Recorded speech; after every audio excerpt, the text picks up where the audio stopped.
Faye, the floor is yours. Can you hear me all right? Yep. I apologize in advance because I've got a bit of a cold, so I'll just share my screen. I've also invited my colleague Jeff along to do the second part. Let's get that off there. Okay, can you see my screen okay? Yep. Perfect. Okay, so thank you for introducing us. So, yep, partner of the month, the Environment Agency. So I'll be presenting the first part of this presentation on kind of who the Environment Agency is and the sort of work that we'll be doing. And then my colleague Jeff has very kindly offered to pop into the second part of the presentation and talk about some of the work that he's done on a project in the UK. And it's a pretty interesting project as well. So,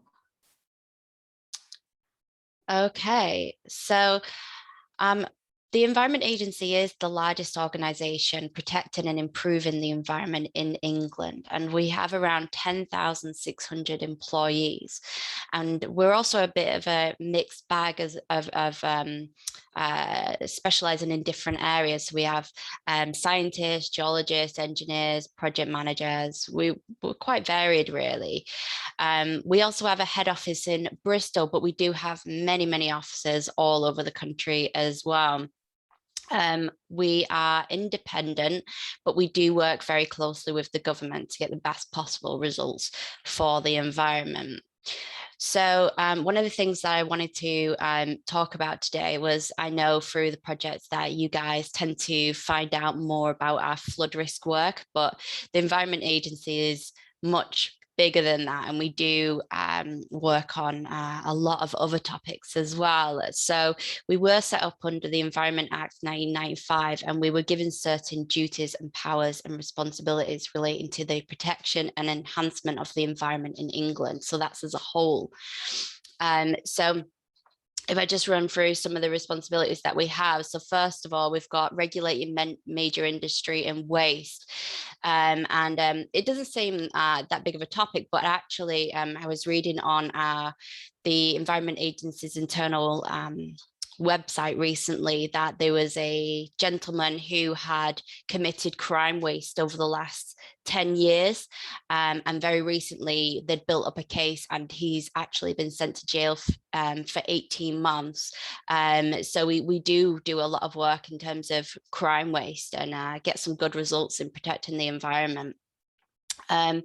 Then in terms of treatment of contaminated land, so our role includes inspecting potential special sites and making sure that they're remediated to the appropriate standard. So we are a regulator on this. Then in terms of water quality, one example of this is, you know, when you get at the beach, like a blue flag. So that's one of the things that we're involved in. So every summer we make sure that our beaches meet blue flag standards, and under the water, under the Bathing Water Directive, if a bathing water is classified as poor, a sign has to be displayed to notify the public that the water doesn't meet the requirement. And then if the bathing water is classified as poor 5 years in a row, it will be de-designated. So again, we have responsibilities in that.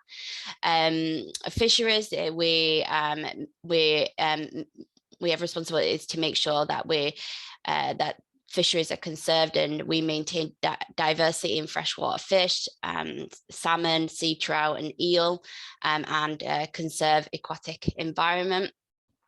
And then ensuring safe navigation of watercourses.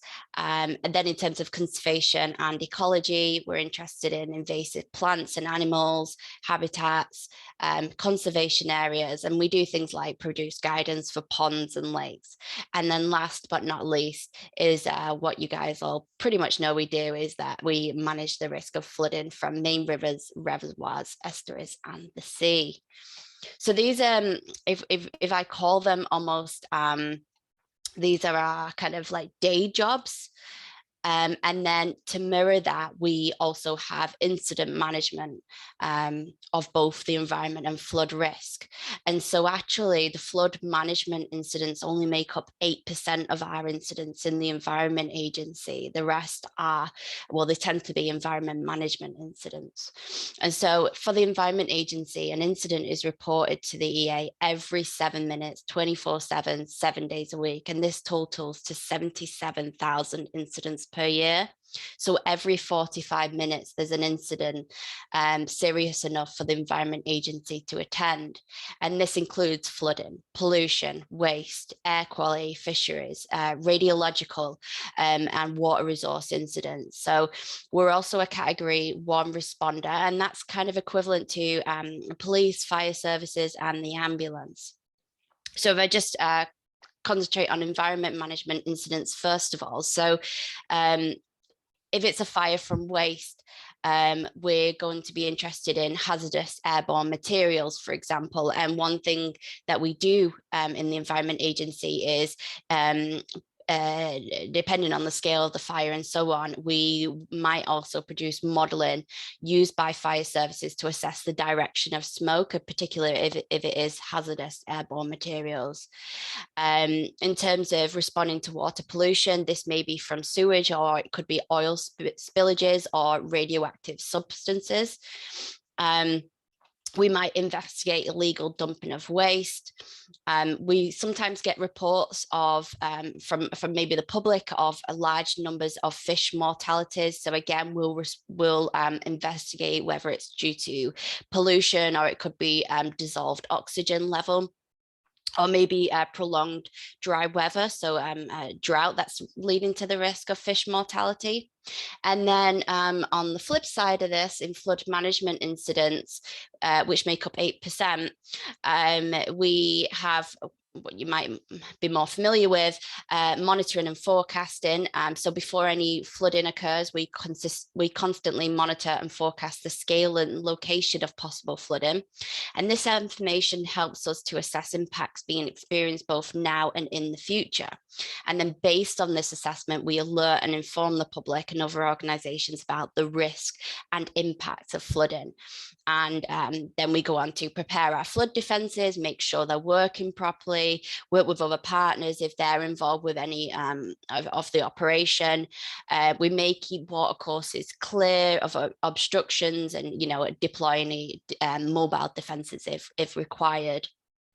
And then we make sure that we update public and partners. And this also may mean that we inform emergency services and maybe, for example, the army where required.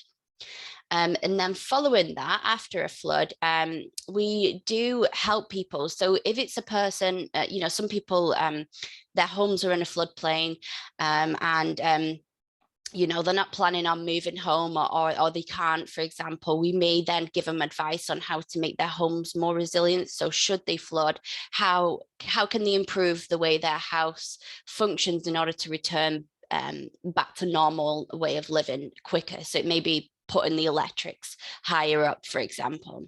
So we do that. We make sure that our flood defences are inspected and repaired after a flood. And we make sure we learn lessons and improve year on year. So the reason why I've put these up on here is that no matter the type of incident, whether it's an environment incident or a flood incident, we manage them the same through our concept of operations. And that's otherwise known as ConOps. On the screen right here. And the key principles relating to ConOps are that it applies to all incidents of all scales and severity. We use ConOps as a framework to escalate and scale our activities according to the nature and size of the incident. We plan to the response. We plan to the worst case response and respond to the best estimate.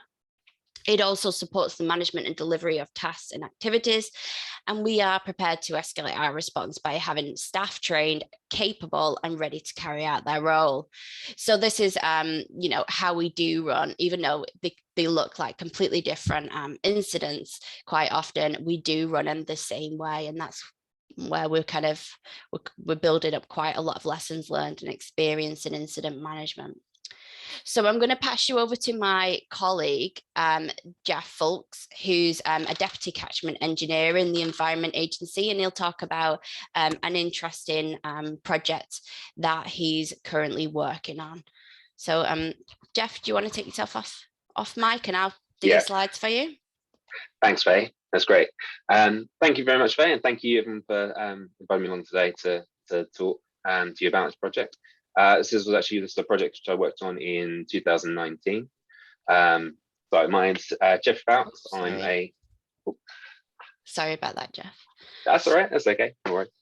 I'm a civil engineering graduate of the Environment Agency's graduate scheme. Been with them for about 5 years now, looking to sit my charter review next year. But yeah, this was a project which I worked on in 2019 as project manager, which was in a small town south of London called Dorking. It was a natural flood management scheme. Faye, do you want to go on to the next slide? Oh, sorry, I'm just having a few issues. Is it working now? It hasn't skipped on. Oh, there we go. Yeah. Okay. So a quick overview for anyone on the call who's not familiar with natural flood management or NFM. In England, I produced our Northwest NFM handbook, defines natural flood management as being involved in implementing measures to restore, mimic natural functions of rivers, floodplains, and wider catchment to store water in the landscape and slow the rate of water runoff in the landscape to rivers.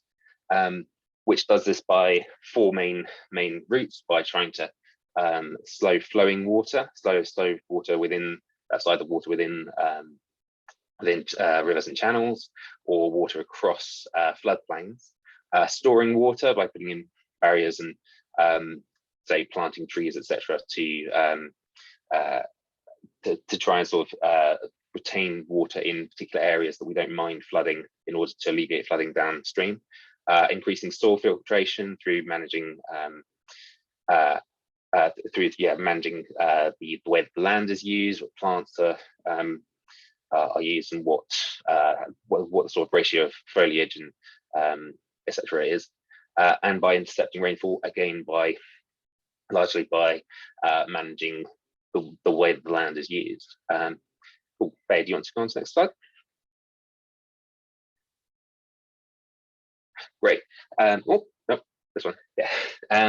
So this is the area we're talking about. On the little map to the bottom right, you see where we were roughly just south of London. And on the larger map, there's you can see the town of Dorking to the top right. And the area that we were dealing with on the project is a catchment of a tributary to the main river, which is known as the Pitbrook. Which is at the south, is in this little green square, which is an area of about 20 kilometers squared catchment. It wasn't a massive catchment, but it's one that had been identified as having quite a large influence on how flooding progressed within Dorking town itself, and that implementing some form of scheme in this area could have a positive effect on flooding. Cool. Agents going. Great. So the scheme itself consisted of installing about 30 of these structures, which are leaky log dam structures, across. This is one that's across a channel and floodplain. There were sort of different variations on these that were installed on the site, and had different sort of aspects to them. They are designed to leak so that they partially slow flow. They also retain some water, and they force water out onto floodplains that it might not naturally do so.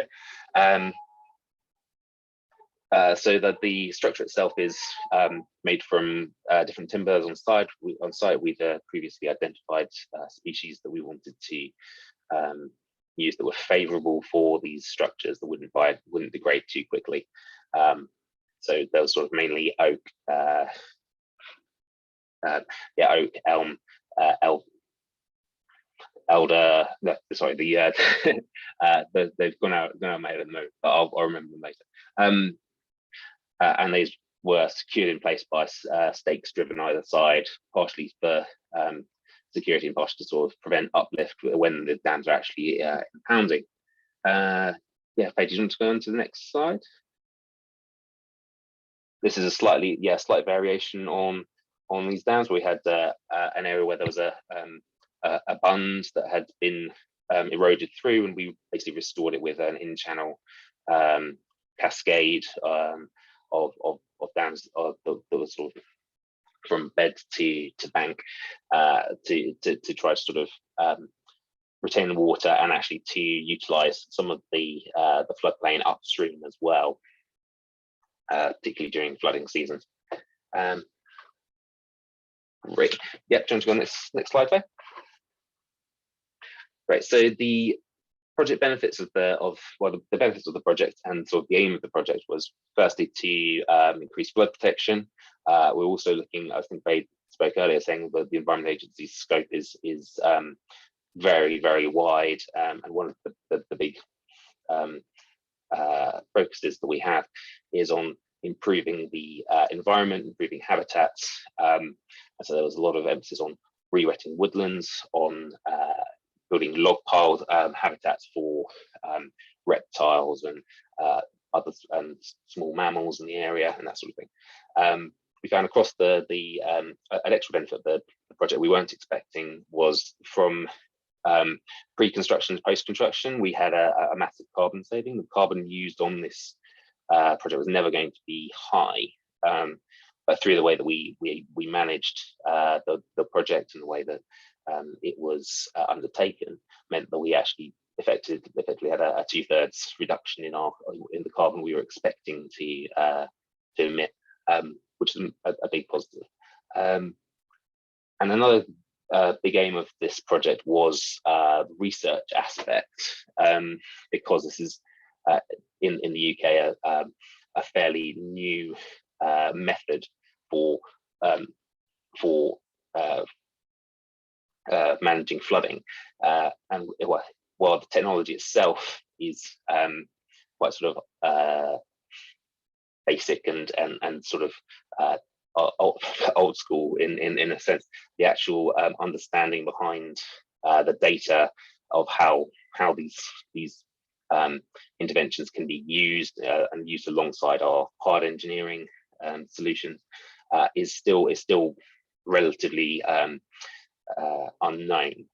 So part of the project as well was to fund a 6-year PhD study of the project, which one of my other colleagues is undertaking part-time alongside his role within the Environment Agency, and that is about 2 years into process now, and he's beginning to get some data out. He's doing some modelling on the area and comparing with what's coming out to see actually how we can use this data to project how we can use the structures better and predict the effectiveness of them on other schemes. Faye, do you want to go next slide? So a brief look at the costs was one of the big draws of this technology and these schemes is that they are extremely cheap. In comparison, the total project cost for this was just under 400k, £400,000. The construction cost of that was roughly half of that. So the processes that we've got are still in place, are still focused on hard engineering on larger projects, and so actually there may be more efficient ways of doing this that actually might even bring those costs further down. If we sort of change the processes that we are using to manage the project and to put it into effect. In our business case, originally for justifying the project, an estimate was done to say an equivalent hard engineered project could have been in the region of about £3.5 million. So the saving on that and the effectiveness of these projects for their cost benefit is massive. I've got just the table at the bottom is just a very small breakdown of roughly sort of per intervention per dam that we installed, what the prices were in the region of, and they're very, very low costs things to install. And a big part of the project is also to develop ideas of ways that we can start to allow landowners and farmers and people to do this on their own land as well, so that we can disseminate it from the environment agencies. It's not just a large scheme has to be put in place to do this. It can be something that will be owned by public involvement and by local communities. Okay, go next slide. Great. So this has come out of the PhD. This is a model they've done showing how these structures are designed to work. So you see that the flow comes in, it gets choked off underneath. There's a low flow gap that allows normal flow to go under the dam. It chokes off, and then it overtops, but it also forces a large amount of water into the floodplain behind the dam and also in front of the dam as well. And it takes advantage of flow routes to be able to make sure the water stays out of the channel for as long as possible in areas that we're not bothered about flooding. These are places that actually it in terms of habitat is beneficial for them to flood, because naturally they may have flooded previously, and that through human intervention this might have changed. Brilliant. Okay, next slide. So yeah, coming on to monitoring of the site. This is again been introduced as part of the PhD project to gather data. One of the biggest methods that we've used for monitoring the site is installing some fixed point photography cameras that are set up to take periodic photographs of particular dams. We've got 2 main fixed sites, and then we've got some small cameras that we've kind of able to move around between different sites and been using for doing small short-term monitoring as well,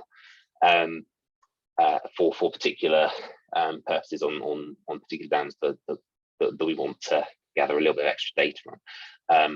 And this has fed in quite a lot of information and interesting interesting outcomes of the project, which we'll get onto in a minute. Well, I think when the slides are distributed, there's a link that actually these cameras are available. Yeah, that's the one, that link that you can go to, which will actually give live updates of the cameras as they're happening. And it's quite interesting to sort of log on when there's a rainfall event happening in the area. I live fairly close to this site, and so when there's a rainfall event, it's quite interesting to sort of log on and see what's happening on the ground at that time. We've also installed some river level loggers and moisture, storm moisture content loggers, some of which are linked to the cameras to increase the rate at which they are taking photographs during an event, so that then when something's happening, we can gather more data more quickly. And we've also got gauge boards, etc., to monitor the river levels during different events. Which, yeah, if you go on to the next slide, I think we've got a bit of, yes. So I think this was from early last year, one of the first large events we had, which after the structures were installed, we got some river level data from just downstream of our site, of the project, of the scheme.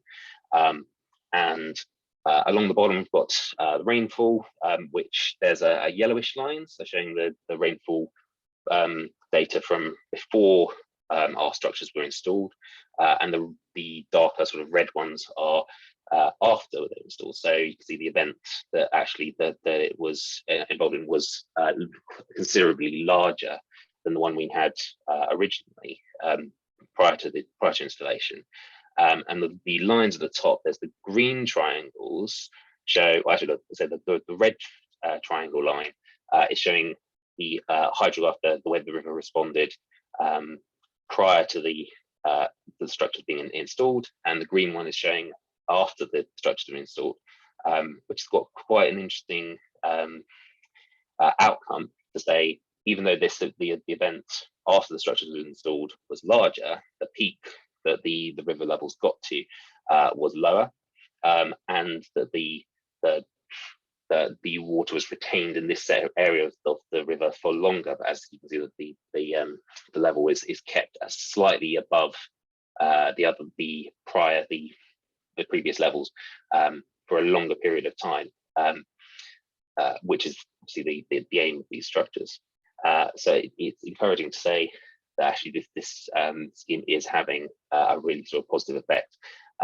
And colloquially, from the incident response that we've had in the area from this event, previously we would have expected some flooding downstream, and there was no reports of flooding from Dorking town at all after this. So it's encouraging to say actually this is evidence that the scheme itself is having an effect within the town. Cool. Faye, do you want to go to the next slide? Jeff, although I'm really interested in your project, but I do have to ask you to urge a little bit because we are approaching 11 a.m. 10. Sorry. Okay. Yes. We've just got a couple of this is a little video of time lapse from one of the cameras, which is just showing one of the structures filling and emptying over after an event over a period of time. Which was this was one of the first bits of evidence we had that these structures were actually working, which was for some colleagues within the Environment Agency are quite sceptical about this method. So this was quite good evidence to be able to go back and say these things do actually work. And then actually, Faye, if you go on to the next slide, I think we can probably skip through the rest of that. Yes, so this is again one of the sites which this was during a dry season, and if you go on to the next slide, it shows yes, this was once it was activated, and how the structure forces the river to utilize the entire floodplain in front of and behind the structure to utilize a much larger area to spread the water over, both sort of slowing flow and storing water in this area. I think that might be, if you go on to the next. Yes, thank you very much for listening. I hope that was interesting to everyone, and if you have any questions, I'm happy to answer if we have time. Thank you, Jeff. I hope we have some time, because me personally, I have some questions for you, but I first look around.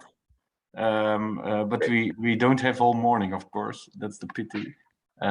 Maybe we can share your email address after this meeting through Faye if people have really direct questions on how did you do the design or something. But more general questions, who wants to kick off? Bart, please. Yeah, thank you very much for this very interesting presentation. And you showed that the river discharge and the levels really drop at the peak and are a little bit high in the aftermath. But what is the effect on the main river system? So when everything is collected in the main river, do you also see this peak shaving? I haven't got the data to hand on that, but there's definitely we have got a logger. We've got a gauging station just downstream of where this tributary joins the main river, and I think that the data is showing that it's not as pronounced in this, because this is a tributary which would normally the amount that it contributes to the main river is relatively small, but it's enough that it would, in an event, push the river over into the point where it would cause flooding. And so this is essentially sort of a scheme to try and just chop off that top little bit to allow the river to respond as as the structures around it are designed to. Which is obviously this one that would just be pushing that over the edge. So the effect is quite positive. Okay, thank you. We have maybe time for one more question. And people do know I have a lot of questions, but no, it's up to you. Anyone who has a question? I think it's then the floor is for me. Jeff, the classical approach of engineering structures is the one we are confident with, and the managers in Flanders do like. So if you would give a cheaper solution, but it is less sure, then probably they will force to go for the traditional way. How did you convince the Environment Agency to build such a structure, which maybe has to be repaired more often? You have to watch it more closely. So, but in the end, it's cheaper, it's adaptable, many advantages. But how did you convince the conservative approach of the water manager? Well, partially this was there is a program of NFM works which has been assigned, I think it was a £500 million pot the last couple of years to construct these structures. The justification for this project and for projects like this generally, we've had to sort of look outside the more extra to the flooding benefits, because we haven't been able to quantify the benefits of the scheme for flooding because of a lack of data. However, we have been able to quantify the benefits in terms of benefits to the environment, the benefits in terms of research, and the way this feeds into a sort of wider scheme. And so it's through those justifications that we were able to secure funding for this project from the main fund, which has been allocated to that. And I think the idea is this is something that has been identified within the UK government issued the 25-year environment plan a couple of years ago, and NFM is something that was identified within that as being a priority, and so is something that, in terms of gathering data, being able to demonstrate that we are involved in that that conversation in developing these schemes is something the Environment Agency is very, very keen on. Does that answer your question? Yeah, so I will hope that our politicians will stimulate this NFM. I'll just jump in as well, Patrick, that I think there's also, because we are doing these sort of things all across the country, different types of methods of NFM, and there seems to be a driver or a change of mindset across the Environment Agency that we should be kind of moving away from, where necessary, where kind of the traditional harder engineering, flood defences, and kind of where possible looking to softer measures, more environmentally friendly measures, carbon friendly measures. So just to kind of add to what Geoff was saying, that it's not just this project specifically, it's across the board. And yeah, I think if anything, we're moving more in this direction. And so this, when he was talking about the research and the PhD, this will provide us with the evidence so we can do it more often up and down the country. So yeah, it's a change in mindset across the country, really. Absolutely. And also that should also be that a lot of these schemes at the moment are being seen as because they're the area that it's applicable to, you have to have some of the right conditions and things. So it tends to be these schemes alongside more traditional engineered schemes as well. So it's a, I think the way we talk about it is it's like it's an extra tool in the toolbox to use. It's something that is a potential where it's applicable, but it's not as we call it, a silver bullet that solves all of our flooding problems. Exactly. Okay, thank you, Geoff. Faye, I do see a connection with Polder2C's, where we also don't want to stimulate the classical approach. Conditions are changing. Let's reinforce. Let's maybe learn better, understand better, and have a better view on the situation. And if the situation looks bad, we have an emergency toolbox available. So there are some links with this project, although from another view. Okay, this was the second part. It's already. Can I just add, Patrick? Sorry, just one more point. There is a scheme up in the north of England that, similar to this, it's not doing the leaky dams, but there is also, as well as the research into this, kind of one tributary, there's also research ongoing with several tributaries in a catchment that might go into a main river. And so there's also research into, well, do we tend to get rain from a certain direction, for example, or does one catchment respond faster than another? And so this is about slowing the flow. And so you're still getting perhaps the same amount of water downstream, but you're always keeping it, you're delaying. So you get this tributary first, and then you might get another one, and then another one. And so your river levels downstream never get up here. They'll just constantly be down here, if that makes sense. So that's some of the research that's ongoing as well with NFM. Yeah, the connection with research, our work package 3 is very important for convincing or learning in the future.